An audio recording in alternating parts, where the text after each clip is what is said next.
See, I think all of us on some level are part-time farmers, or we have this longing to own a farm. Almost everyone in the urban landscape is thinking of, I wish I could own some kind of a green space. So now, even I was one such person. I've tried my hand at farming, and I've burnt my fingers with it. I ran into people who burned their fingers, and what we realized is this is something that's happening over and over again.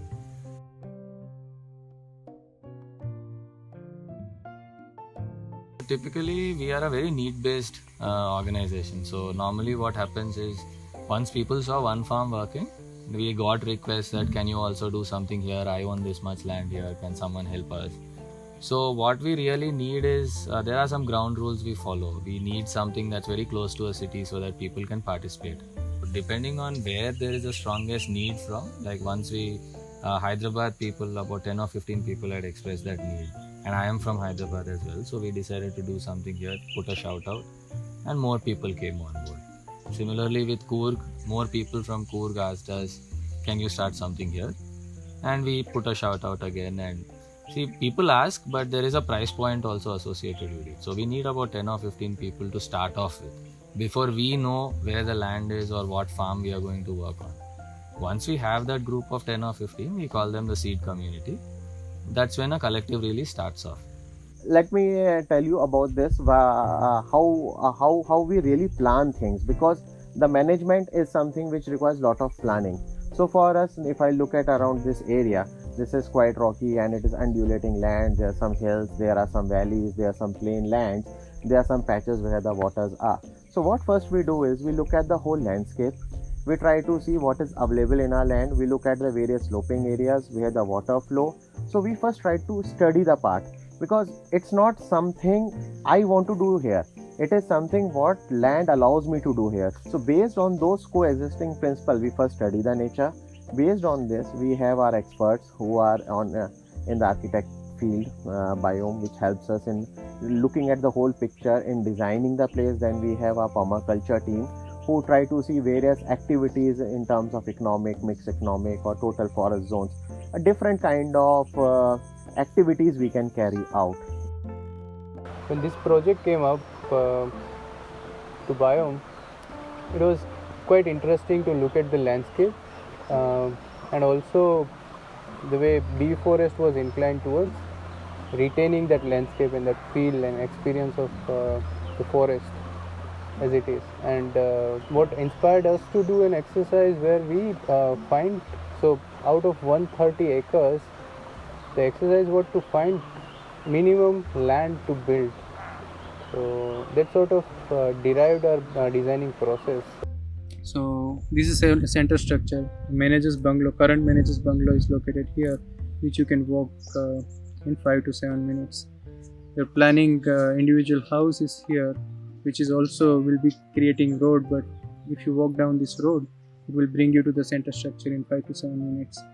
One shared home is getting built here, where also it's 5-minute walk to the center structure. So the idea of not spreading over all around in the property. In the second layer also, because of constant human habitation, animals will stay away from those places. So if you want to preserve this forest area, we should stay away from it, or any human activity we should keep it out for that matter.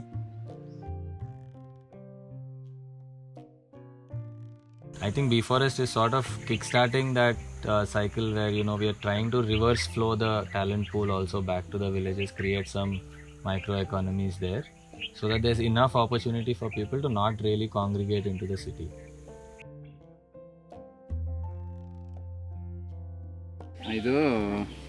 ಇದು ಬೇರು ಸಮೇತ ಇದು ತೊಳೆದು clean ಮಾಡಿ ಬೇರು ಒಂದು 2 ಗಿಡ ಬೇಕು. ಇಂಥದ್ದು 2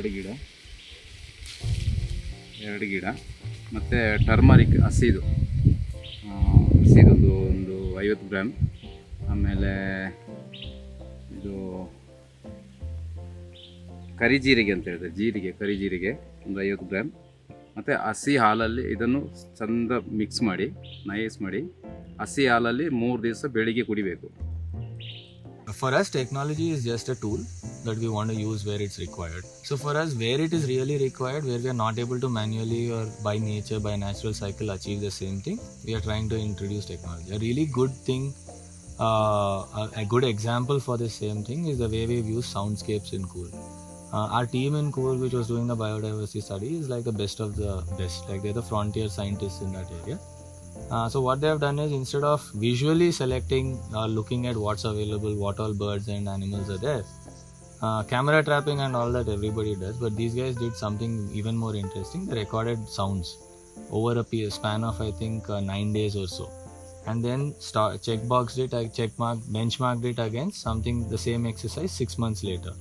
So when you look at it, you can primarily see 3 different bands of frequencies that come up.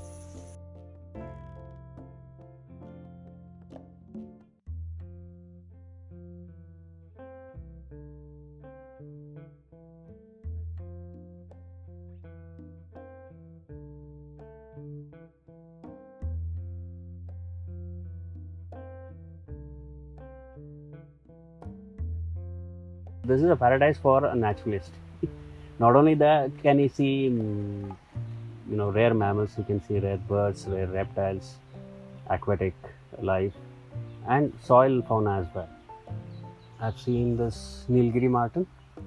The presence of that Nilgiri marten means that this place is less disturbed and the ecology is intact. The ecosystem is intact rather. See, in any collective, when we are saying that a 1.5 acre in Hyderabad is costing you 39 or 40 lakhs or so on, we don't really mean that you're buying exactly just 1.5 acre, right? It's coming with a lot of value added services, a lot of planning, infrastructure that goes into place. So typically when you look at a Beforest collective, the cost is maybe 1/3 of it is the land, roughly 1/3 to 1/2. 1/3 goes into building this infrastructure. There are certain portions of the land that make sense for housing. There are certain portions that make sense for a forest. So we have to, we spend a lot of time trying to understand this, and all of this surveys, research, understanding costs money also. So that goes into the other 1/3. The remaining 1/3 usually is the house itself. Again, there we are really talking about a village house, which is built with materials that can be got from here, locally sourced. Not like some ultra high-end plumbing or something like that. Basic house that works with the modern comforts also.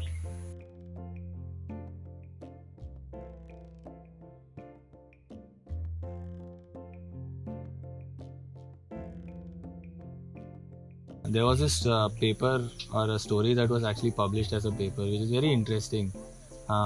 It's called The Tragedy of Commons. We are at that point where the commons are diminishing, and there is a cost to rejuvenating it back to stability. So what that means is we are really borrowing something from a future generation. What has been handed down to us, we didn't create these commons. We were expected to play custodian and hand it over. This is a loan from the future, we have to repay it. It's that simple. And if we do that, we have a future. Otherwise, we see what's happening.